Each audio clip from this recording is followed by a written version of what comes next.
Dude, you've grown. You're like taller now. What's wrong with you? I ate my Wheaties. Or I'm getting shorter.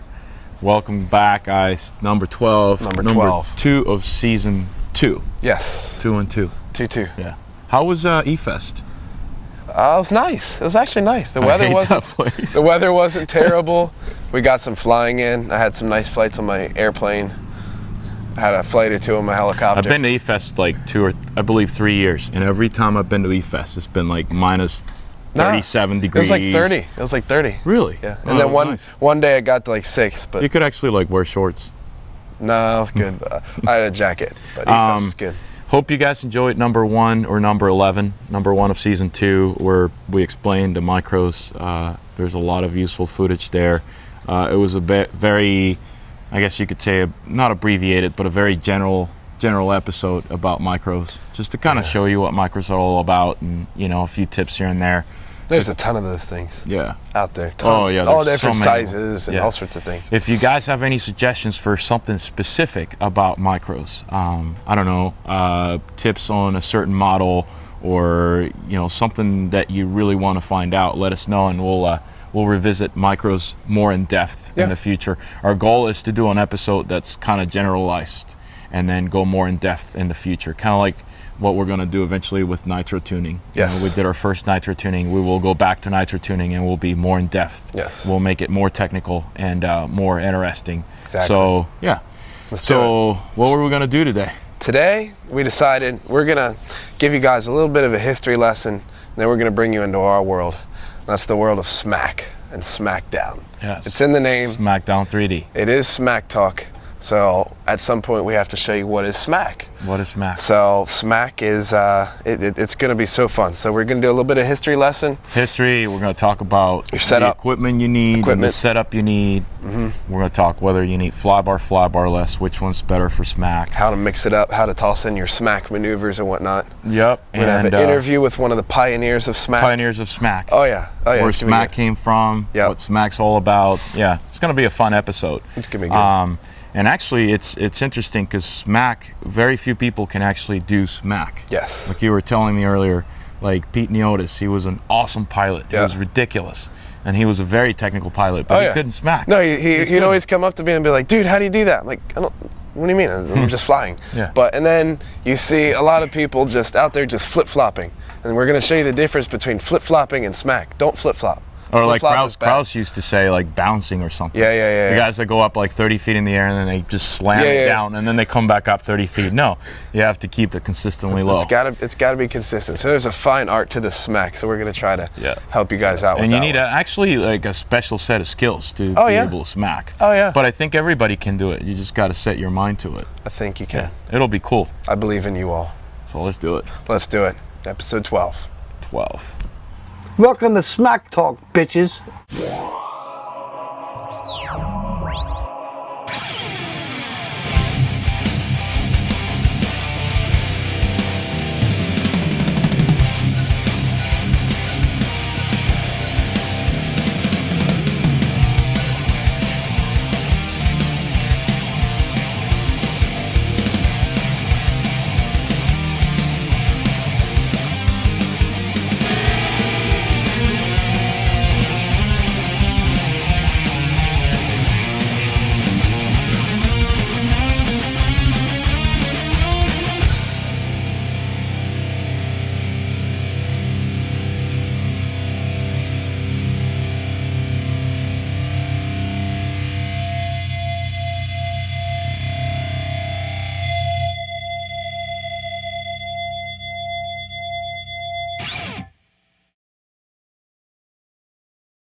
All right, here we go.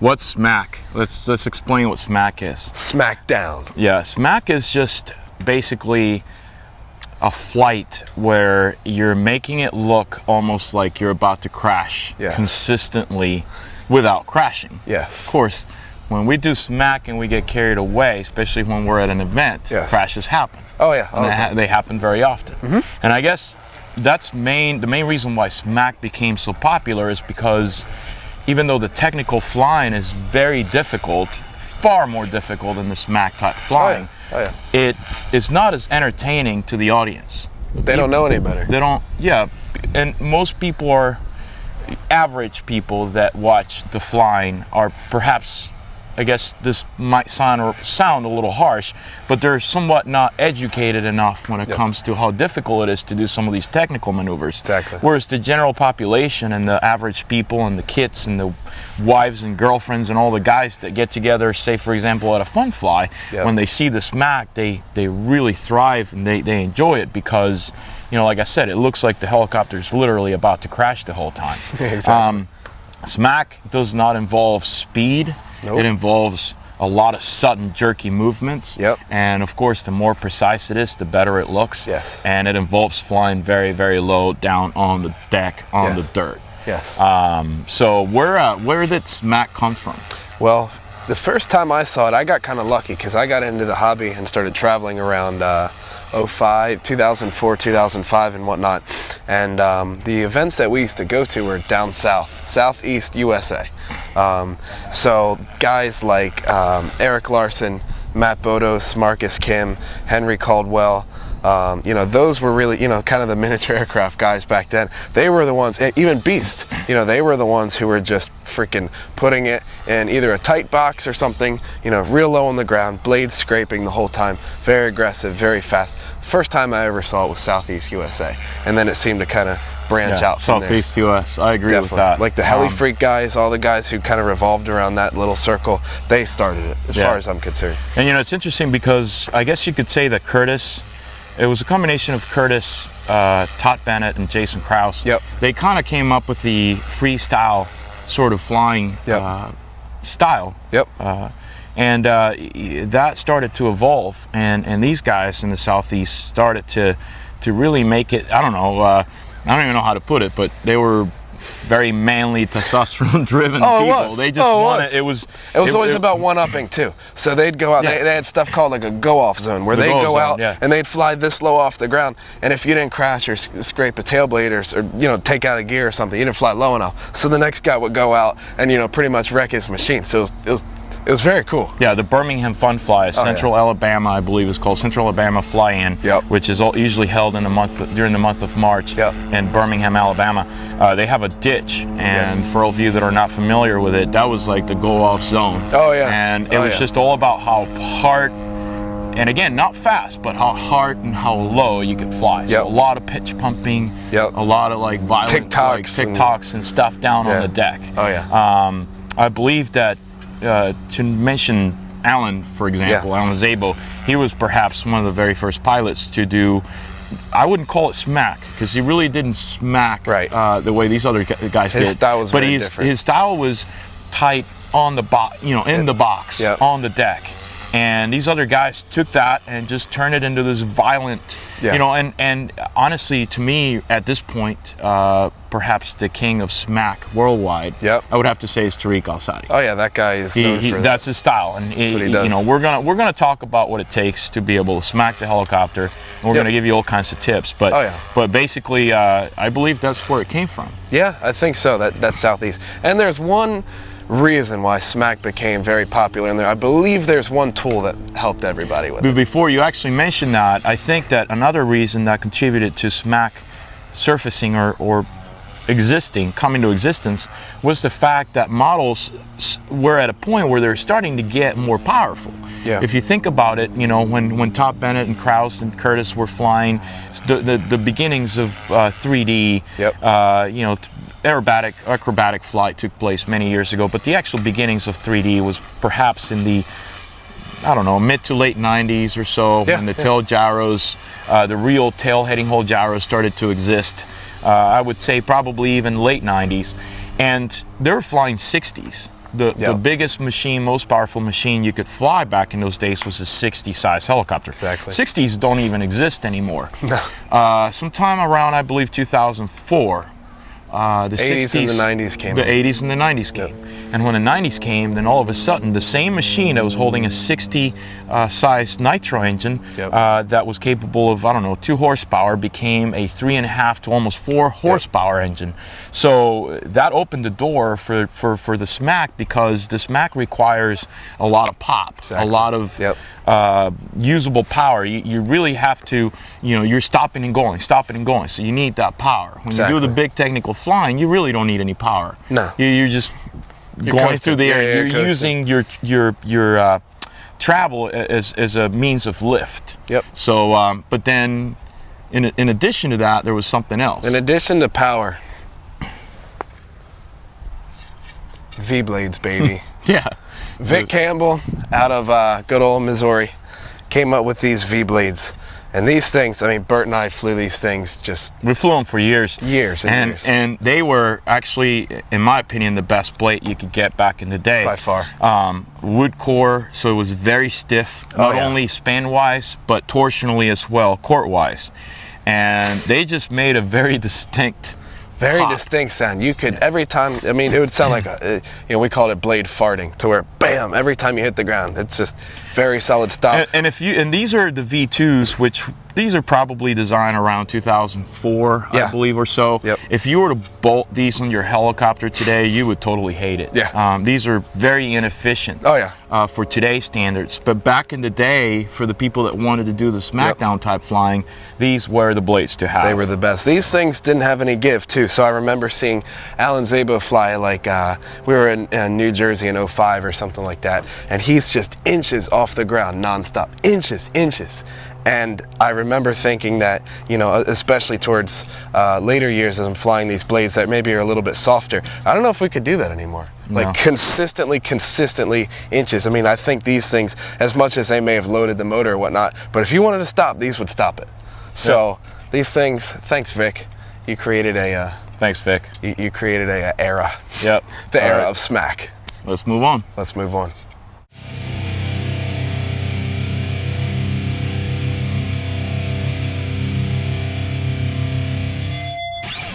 Flybar or flybarless? This is a question I get all the time. What do you fly, flybar or flybarless? Flybarless is awesome, and the systems nowadays are unbelievably powerful, precise. They do exactly what you tell them to do. Flybarless has come an incredible way over the past, literally, 3 months. I mean, if you think about it, I'm not very well experienced with every single flybarless system. Although I've flown, I guess you could say, pretty much all of them. I know there's a couple of them out there that are actually now that feel almost like a flybar, that have a very natural feel around center more than anything. When you do Smack, you want your stick response to be instant, especially if you're doing Smack really low on the deck, which is supposed to be the way Smack is done. We're talking inches off the deck. You definitely want your stick response to translate into an instant reaction on the helicopter. And for the most part, most flybarless systems are a little bit slow off center. They're not as, I guess you could say, drastic. When you peg the stick really, really hard, they don't respond as drastic and as fast as a flybar helicopter. But like I said before, there's a couple of systems. The new Mikado with the 5.1 version with the paddle simulation feature gets really close, although it's not 100% there in terms of the feel. It's not quite 100% the feel of a flybar, but it's very close. The Futaba 750 is also another system that it's actually feels very natural. But still, in my own opinion, when you're doing Smack, you want that 100% instant response from the helicopter. And when you fly a flybar model, your stick input it translates into the servo movement like that within so many milliseconds. There's no processing time. There's no gyros sending a signal to a servo, translating into helicopter movement, and then being interpreted by the gyro and making corrections. It's all like fly by wire. You just fly by, not even by wire, just mechanical flying. It translates. So with all this, what I'm saying is, yes, you can use flybarless for Smack. But if you're really serious about Smack and you're going to fly on the deck in a very tight, confined 50-foot I guess you could say, deck area, and you really want to do it as low as you can do it, and your reflexes are there for you, helping you out, Flybar, in my opinion, is the way to go. Nonetheless, Bobby's going to fly his Flybarless as well and demonstrate that it can be done with Flybarless. So whatever you choose, whatever is easier for you, whatever you feel more comfortable with, that's definitely the way to go.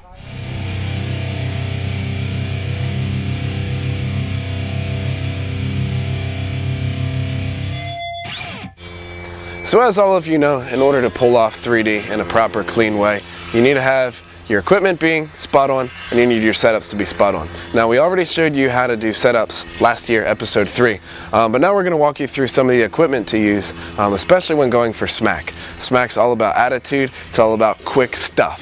So first we're going to show you a Flybar helicopter, then we're going to show you a Flybarless helicopter. We'll show you Bert's and mine just to show you a little bit of a difference here. So let's get started.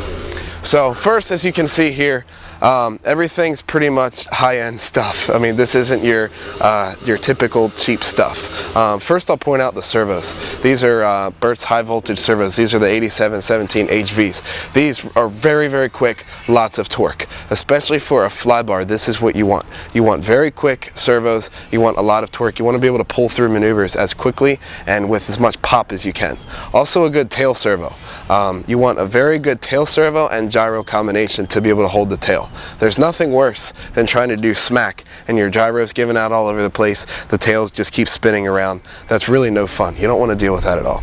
Next, we'll move into the radio system. So this is Bert's AR7100R with his DX8. You want a very, very, very fast radio system with as minimal latency as possible. This thing has about 11 milliseconds of latency, and it's just very quick. As soon as you give that input, it's there.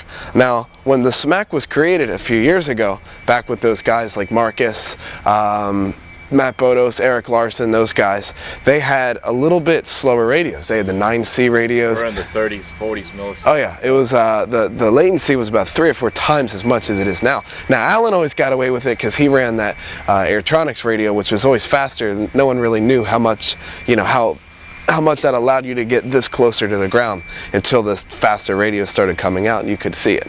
So make sure you have, if you want to do Smack on the deck, make sure you go with a very fast radio system. So, all right, so now we're going to move on here to our power plant.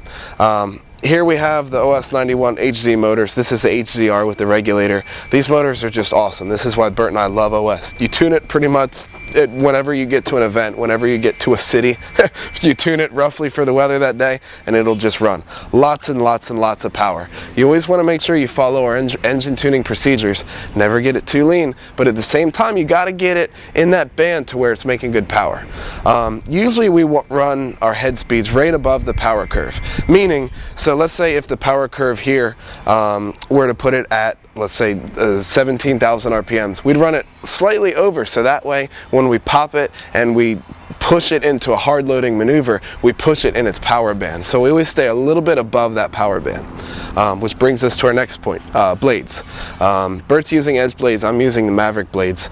You always want a blade that gives you a good amount of pop. You want blades that aren't real mushy, let's say. There's a lot of blades out there that when you pop them, when you come with a sudden stop, they'll kind of flex, they'll give out a little bit. This is not too good for your Smack stuff. This is going to rob your head speed. This is going to enable you to not be as precise as you want to be. So make sure you have a very good, stable, very quick, aggressive blade. That's the best for Smack. So this is our Flybar setup. As Bert mentioned, he prefers a Flybar setup over a Flybarless for SmackDown. Now I've got my 750 here, the Futaba unit, and I've been flying this for some time now, so I've really gotten used to it. But you can notice here there's some slight differences in Bert's setup and mine.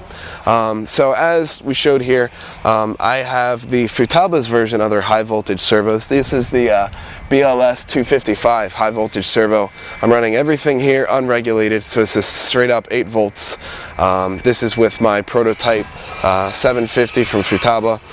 Everything here is just really fast and aggressive. Even the tail servo is running on 8 volts here. So once again, especially for a flybarless that we're noticing, you really want, just like a flybar, you really want high speed, you really want high torque, because there's no flybar to dampen any of that. Everything is coming straight through these 2 rods onto the swash plate, so you really want as much power as you can get. Now, one advantage that flybarless has for Smack over flybarred is the fact that you get rid of all this mass here, so you can have more power. So maybe it may be as much as 10% more power that you can get. You can also speed up your cyclic rates so that they can become significantly faster than a flybarred helicopter on the deck. So we can speed it up to almost 2 times as fast as a flybarred helicopter, and we can get away with different things. So let's say instead of just doing a straight tick-tock, we can tick-tock it, roll it, and then go back into another tick-tock that we were never really able to do with a flybar. So that was pretty much just a run through the different setups for Smack. Always make sure you've got good quality equipment in there, good quality servos, good quality blades. So these are for the nitros. Now for electrics, it's slightly different, but pretty much it follows the same things. With electrics, we can run a higher head speed, so we can get a lot of pop out of it. They also pull just harder. They're making more power. So for a nitro and electric in Smack, you're pretty much dealing with the same sort of things. Electric's going to get you there a little bit quicker. So once again, you want to run your head speed a little bit above your power curve, go through all the same procedures as we mentioned here. So it's pretty much up to you, just kind of tailor it to your needs for your SmackDown flying. So here we're going into our next segment.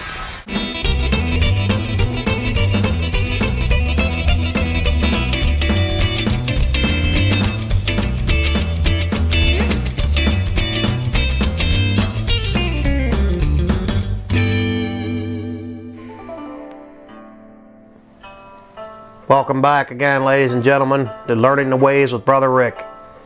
Today we're going to look at the extreme nature of our sport / hobby, and we're going to investigate what is the true meaning of the SmackDown, the crazy 3D type flying that basically now is your standard at every field.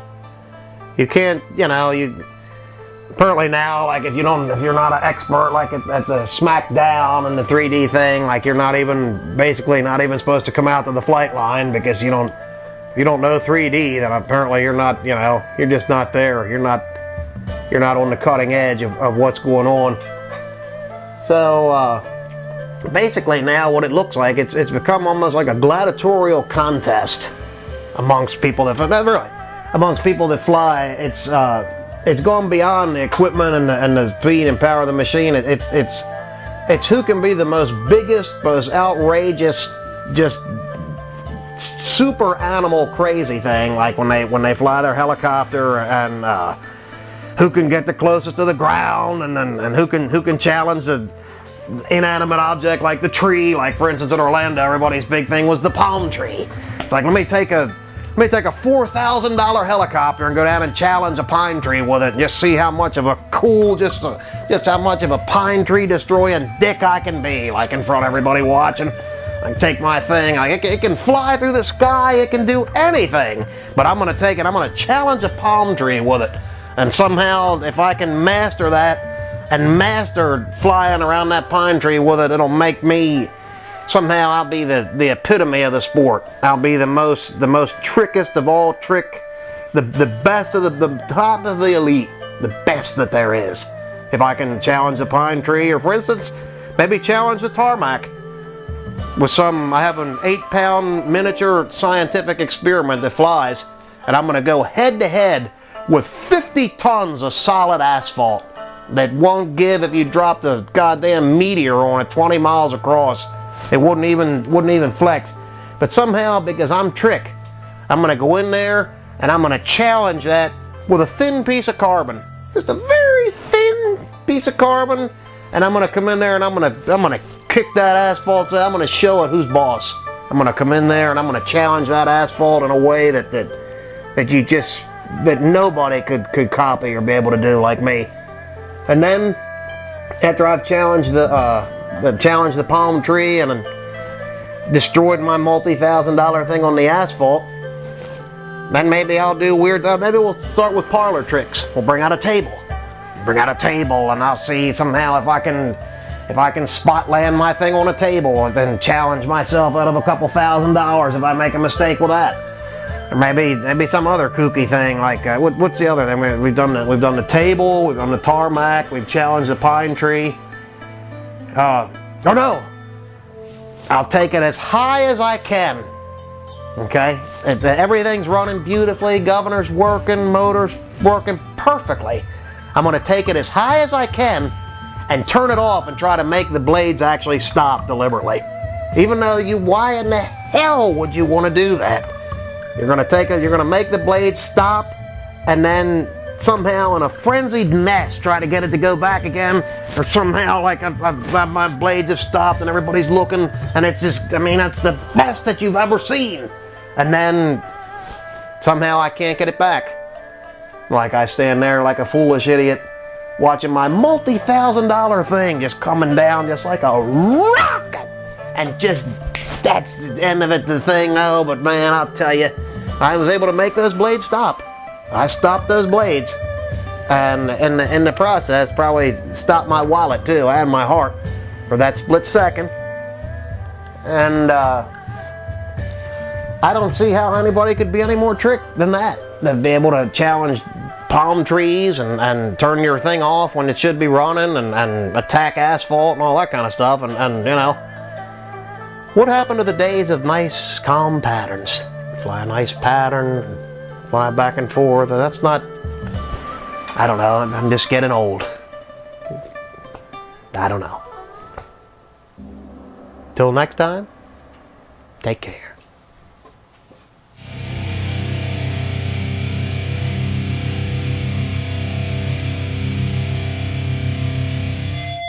Alright, so now we're going to show you the very basic and the fundamental maneuvers of a SmackDown flight. Now we realize that, of course, flying helicopters, you can come up with any maneuver you want to, but through the years, going to different fun flies, seeing different pilots, we came up with a big list, 8 maneuvers that make up the basics of 3D flight. So now we've got our spotter here, Young Wing. Hello, Flipper. So he's gonna be my caller for each of these maneuvers. So here we go. So the first maneuver we're going to start off with are tic-tocs. Tic-tocs seem to be a big favorite. So first we're going to start off with an aileron tic-toc. So we'll get it away from us a little bit. So aileron tic-toc, as we showed you in the episode 2, I believe it was, and Bert's demonstrating in the Learning 3D, aileron tic-tocs are a big part of 3D flight. You can move them left, you can move them right, but for the most part, we find that a lot of guys, if they really want to get into SmackDown and they really want to show off, a good maneuver on the deck is just to bring an aileron tic-toc just on the deck, real low, and so forth. So that's our first one, an aileron tic-toc. All right, so now we're going to show you the elevator tic-toc. So we'll come tail down, elevator tic-toc. Once again, same sort of movements. We can turn our rudder and we can go back and forth. So once again, we can get real low.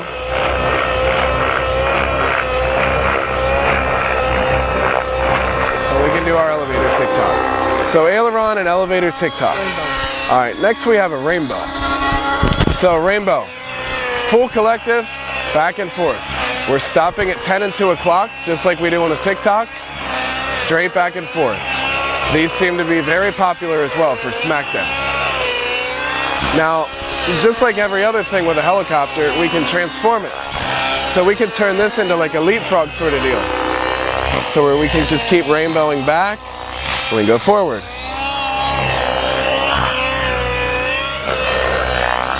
So these are the rainbows. So just like anything else, we can toss in like a pirouette.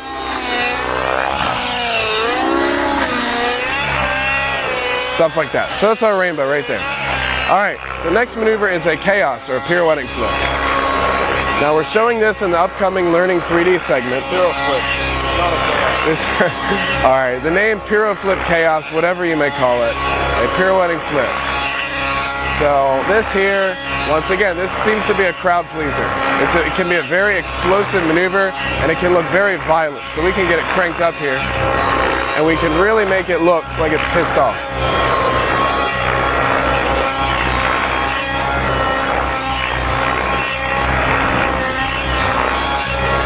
Then we can do different smack things, like we can pump it and make it look a little bit more aggressive. We can pogo it, where we can pause it and go up and down.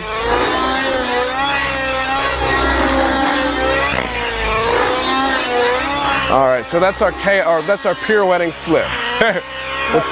All right, next we're going with flips. So we'll start with a back flip. There we have a back flip. Shut up, Bert. That's good. So we have back flips here. We can go front flips. As Bert mentioned, we can go 4-point as well. We can do this stuff. We can break it down. 2, 3, 4. 1, 2, 3, 4. We can go forward. 1, 2, 3, 4. 1, 2.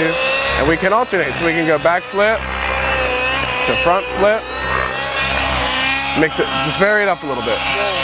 Okay? So just like our flip, we got rolls. We're gonna lock in here to a roll. Aileron rolls seem to be very common as well, because you can really point these down and get them nice and low if you wish on the deck. We can go back with them.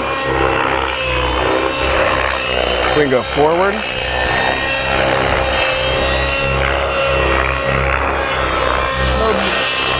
We go back.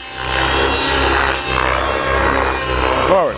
So just like our flips, we can do a 4-point roll. So we can get locked in the deck and give it a 4-point roll.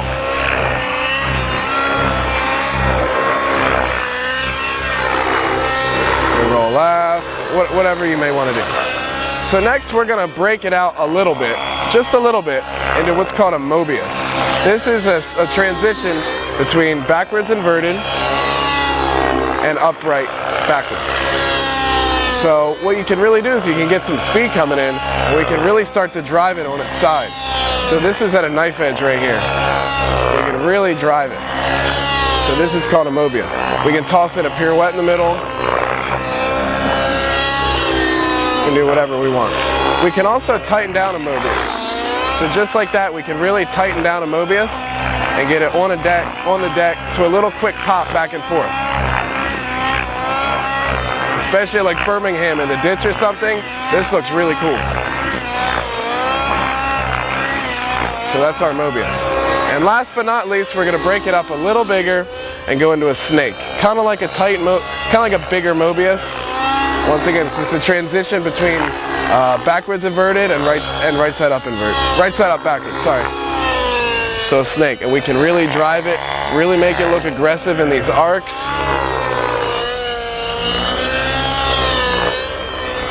So these are our 8 basic maneuvers that we feel are necessary to begin your SmackDown flying. Now start with these guys. Notice most of the time we kept everything in the box. We kept everything very basic. So this is basic smack right here. Bert's going to show you now how we can take this basic smack and evolve it a little bit.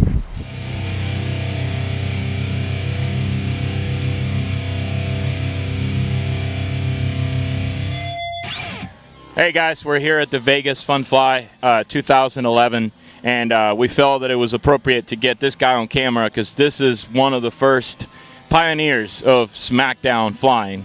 And for all of you that live under a rock, this is Marcus Kim. He's a cop, actually. Are you a cop now? Yep, I'm deputy sheriff in Richland County, South Carolina. Are people like afraid of you when they see you because you're like short and like you don't look intimidating at all? Actually, I'm not that short. I mean, are you serious? It's the camera. All right, moving on. So Marcus, actually it's his birthday today. Happy birthday, dude. Appreciate it, thanks. So Marcus is one of the pioneers of like SmackDown flying, and we just want to ask him like what, like I remember like years ago, like probably 6 or 7 years ago, I was just getting started or whatever, and you came to Orlando, like I think you went to Top Gun to do a demo, and then you like went to another little fun fly we had, and you had like at the time you were the only guy that was on like really low, like on the deck, like, you know, inches off the ground kind of stuff. Like nobody else was really doing it. I mean, there were a lot of good pilots like Pete Neotis and guys like that were like kind of technical, but they didn't do smack. Like what got you into that kind of flying style? Like what made you do that? Was it just something you like to be different, or what was the deal? Yeah, I just kind of came up with it. Kind of the people I flew around Henry, and I flew around a lot of the guys around that area, and kind of a mix between that style and another style, and kind of I guess that's how it kind of came about. Bobby and I were talking about like where smack came from, and we both like sort of agree that it kind of started in the southeast part of the United States. Do you agree with that? Yeah, I think the way they did like the what do you call it, the SmackDown little crew, and they had the groups flying, and I think that's how it all got started. Yeah, we're talking about like Birmingham when we had the go off zones and stuff like that. Remember that? Yeah, that kind of was the beginning of, I think, smack, and I think that's how everybody kind of got into it that way. But you were like the only guy, like at least in those days, that was like really doing like true smack, like low, like heart pitch pumping kind of stuff. Like you actually used to like pitch pump a lot back in those days. Nobody else used to do that stuff. Like that has obviously evolved over the past few years, but like that was like your signature flying. Like why? Like you just, I don't know. I don't know. It just kind of came out of nowhere, I guess. Just saw a lot of people flying and just kind of came up with my own thing. But I don't know. It's kind of a mix between everybody's stuff, and it just kind of worked out that way, I guess. Now, what about Flybar versus Flybarless? Just honestly, like for somebody who wants to do smack type flying, like on the deck, like hard stuff towards the ground, what do you recommend, Flybar or Flybarless? I think still right now the flybarless for the close to the ground smack stuff, because Flybar. I mean, because I kind of learned off and got used to it. I knew the new systems out there now, they're kind of working better as far as that goes. So I think for the future, Flybarless is probably going to be the way to go. But right now, I'm kind of more comfortable with the Flybar stuff. And lastly, what do you have, like, what would you tell somebody that wants to learn to fly smack? Like, there's a lot of guys that are learning to fly and they're learning their basics and whatever, but Tariq Al-Sadi, a lot of the people out there follow this guy because he's just radical on the deck type of flying. What do you think it takes for somebody to be able to do that? Like, aside from practice, is there anything they have to look forward to? Is it better to start maybe with a little machine? I mean, is there any tips, anything that you can think of, I don't know, that you can pull out of your head just to recommend somebody to kind of get into the smack type of flying? I don't know really if there's anything specific. Just kind of watching other people fly and just kind of coming up with your own thing, and kind of that deal. I mean, there's nothing really specific. I'd probably start off with the 50 machine and start there and just get your basics down, and then kind of go from there. Watch other people fly and kind of get tips and hints from that. So I think that's probably the best way to do it. Cool. Thanks a lot, Marcus. Appreciate it, man. Marcus Kim.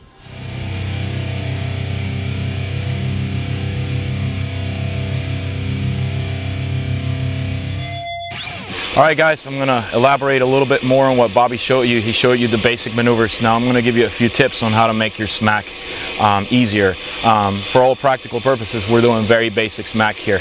There's types of smack where you can do a lot of technical smack. We're not going to focus on that. We're just keeping it very, very simple to show you the basics of smack. And actually, a very simple smack flight could be very impressive if you know a few things. So I'm going to kind of help you through that. If I can get Bobby to come over here, I'm going to show you something real quick. So you look at my swash plate. If I bang my stick, you see how violent the swash plate is moving. That is something that you only get with a Flybar model. So when you really bang the stick, I'm going to show you stick banging because this is what we used to do back in the day, and it's kind of cool. What you do is you feed the input, and then you feed input in the opposite direction very violently. You basically peg the stick all the way as hard as you can, but you come off the stick like that very quickly. What that does is that makes the helicopter stop very violently, and it barks, and it's just cool. It's just something really cool. So let's get to it. I'm going to show you the stick banging technique first. Hopefully Chicken Wing here to my left will remind me what else comes up after that. So old-fashioned Flybar 700N. So stick banging. Let's say I'm going to do a rainbow. Look at my collective on the left side. I'm like totally banging the stick. Same here.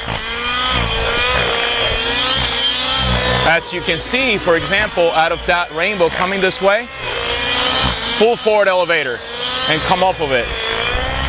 Full back elevator. That's just a cool thing because it makes the helicopter stop like very, very violently, and it just really looks cool. So another thing that I actually enjoy a lot about smack is Bobby was showing you like backwards flips.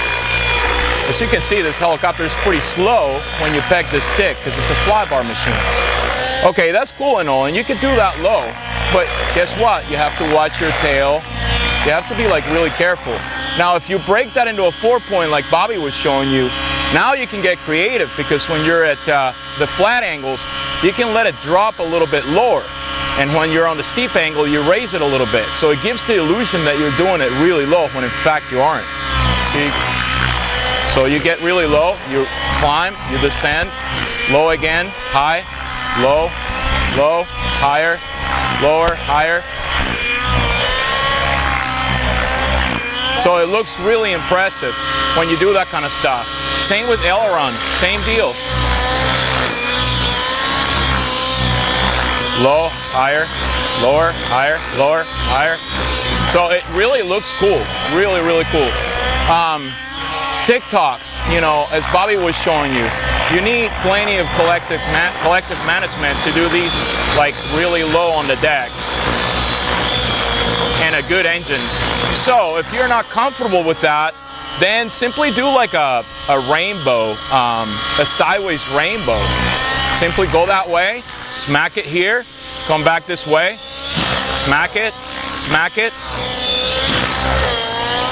So it looks really cool because you're actually giving people the illusion that you're doing this lower when you're in fact not doing it any lower. You're actually doing it a little higher. This is really cool. I see a lot of, I'm going to give you an example here. I see a lot of what I call bouncers. They're flying really high and all of a sudden they smack it down and then they go up high. And then they smack it and then they go up high. And they smack it and they go up high. I mean, I honestly think that really looks crappy, to be honest with you. If you can't fly low, don't fly low. If your repertoire of maneuvers is small, if you're only comfortable with 2 or 3 maneuvers low, do those 3 maneuvers low and then go up and keep a consistent altitude. That's really an important key right there. So if I'm going to do a little bit of smack here, I'll come around and I'll just try to keep it, you know, I'm not really low right now, but I'm keeping the same altitude consistently. Flip-flopping. Flip-flopping is something that I just heard recently, and it basically means, flip-flopping I believe is what basically pop and lock is all about. Basically you smack into a maneuver, you pause, and then you smack into another maneuver, you pause, like this. Pause. Pause. And you know, there's like a long hesitation there, and then you come down and you lock again.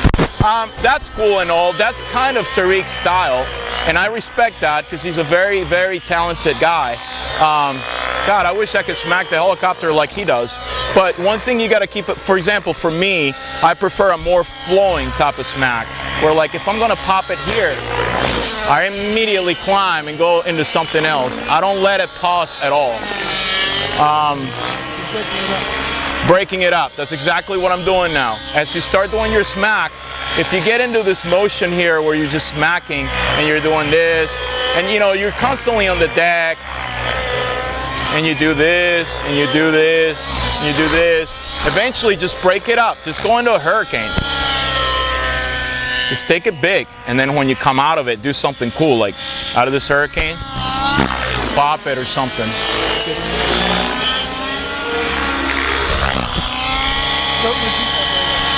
So those are my tips for smack, and basically again, just keep things simple. You can only do very simple stuff on the deck, just then only do the simple stuff. Like I'm going to demonstrate for a couple of minutes a very simple smack routine here.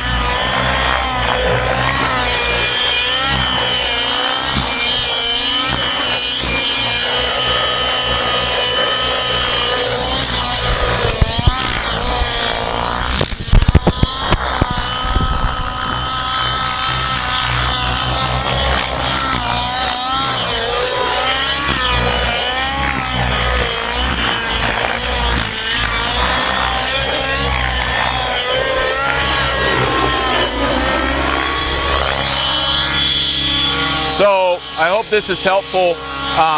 Again, it doesn't matter if you guys go big, If your style is slightly different, if you want to go bigger for a longer period, or if you want to keep it on the deck for a longer period, just change it a little bit. Just if you're doing constantly the same, if you're doing backwards flips, like 4-point flips, you know, do 2 or 3 and then move on.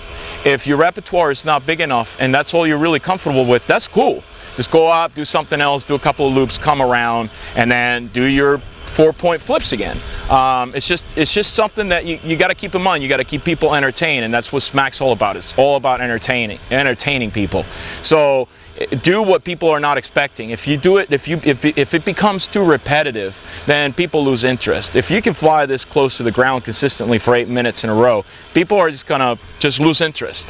You know, just do that for a minute and then go back up high and then come around and do something really cool. You know, this is a classic example. I have enough fuel for like a few more seconds to show you, but let's say that you just break it up. You go over that way or whatever, and then you climb, and you just do a basic stall turn with a pirouette, and then you come hauling ass, and all of a sudden you pop it real hard to the ground like that, and you pop it again.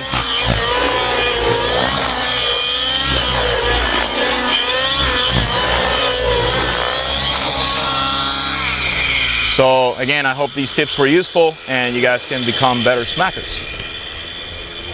And now, ladies and gentlemen, it's time for another really big show. Dr. Wynn! Oh! The original Dr. Wynn! My insides hurt. Oh yeah, it's time to call the doctor. It's Dr. Wing again. We've had a couple comments already.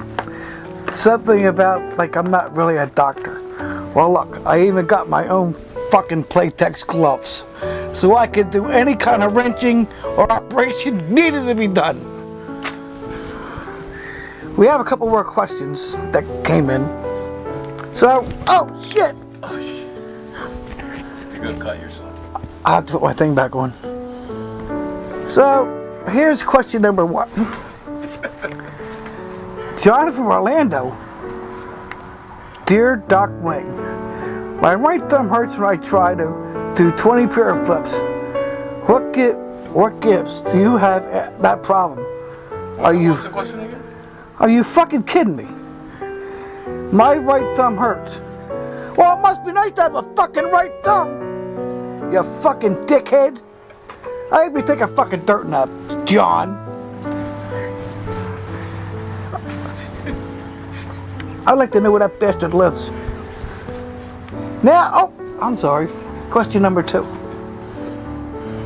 Bob, Cape May. Shit, that's close to where I live. I seen you at Fun Flies and I was very impressed. That fucking chance. I noticed, however, that you fly very, very high. If this is the case, why do you have so many parts? Because I fucking crash a lot. And I don't care and I have fun. But sometimes I get balls and sometimes I don't. And lately I've been getting a lot of balls, but I haven't been crashing. So, fuck you, Bob.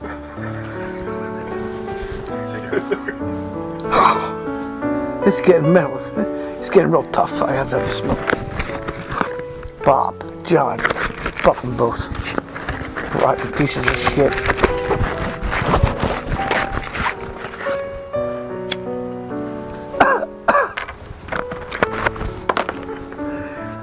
One more question. Ronald, Melbourne, Australia. Good day, Duckwing. Good day, I recently just set up my Raptor 50 for 3 days, but I'm afraid to flip it with my mates. Are saying I'm being a chicken. What? No offense. A douchebag. But I don't want to crash. What should I do? Dear Ronald, grow a set of fucking balls. Buy parts, get the American Express out, take it in the air, a little forward, a little of it, then a little of that, and bam! Well, the guy's got no balls. have to have balls to fly helicopters? I just can't believe this guy. You gotta be shitting me. I just set up. It's got a 3D. It's already set up too. Buy a sim, you cheap bastard. Practice on that. Bring an American Express card. I'll take care of you. Thanks, Ronald. Well, any more comments? Just go to the website and email them into us. I'm ready for some more. I even got my little case already. I'm ready. Thank you. See you. All right, that's the end of number 12. Well, I had fun. Yeah, it was good. SmackDown. So Hopefully you guys learned a little bit of what SmackDown's a little about. bit of what SmackDown is about. I hope that, I don't know, our tips help you in some way, or at least give you some ideas. Yeah, go try it. Maybe something that we showed sparks some interest or something. A good way to practice SmackDown is like to find a place where like you're, say, right on, maybe not a cliff, but you know what I mean, like an area where like the terrain dips down, like where we do the Orlando blowout. Yeah. So you stand by the edge and then you have like a lot of buffer. So what you do is you fly pretty much like eye level the whole time. And you know, practice it with a small machine too, like a 450. Yeah. You know, we actually just talked about that on the previous episode. Yeah, exactly. 250, no smack with that. No, you can't. 450, yeah, you can practice with a 450. The smaller the machine, the easier it is because your field of vision encompasses the ground as well as the machine. On a bigger machine, you can't really stare at the ground because you lose the machine. So So anyway, no, went well. I'll leave you guys with a closing thought. My good buddy Will Fannin, he's the one who did our commercial at Birmingham. He told me years ago at the MHA Fun Fly, my first Fun Fly, he said, when you're out there flying and you want to put on a show to a crowd, you make the most amount of noise you can and people will watch you. Yeah. With the blades or with the motor, however that may be. And he was right. Yeah. So make some noise, do some SmackDown, do some cool stuff. Please, we beg for suggestions. We get a lot of them, but we don't really get... We want episode ideas. Give us something good. Don't show us how to set up the tail. Well, yeah, we will do that. We're more than happy to do that. But we can't do an episode about setting up the tail. Yep. Give us a full episode idea, and then we'll eventually you'll get a special prize. Yeah, we'll figure something out. Oh, yeah. That's actually a good idea. SmackTalk's a big budget show. Yeah. Yeah, oh yeah, definitely. Big time. Oh yeah. Thanks, guys. Appreciate it. See you later. Peace.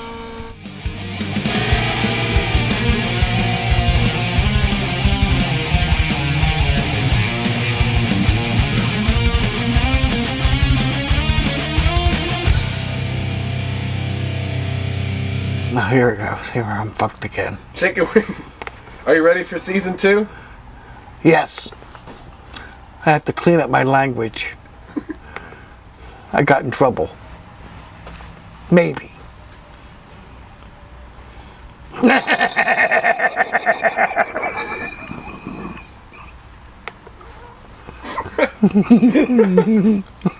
Oops.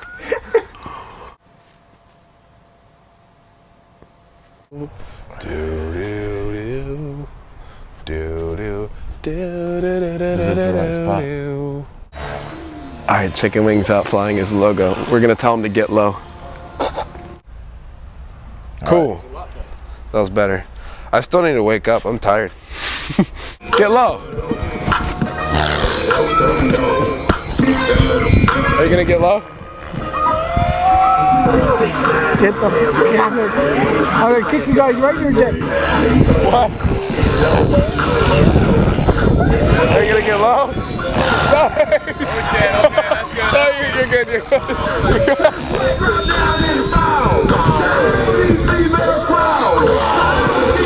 Oh, look at the wing. Look at the wing. He's doing good, huh?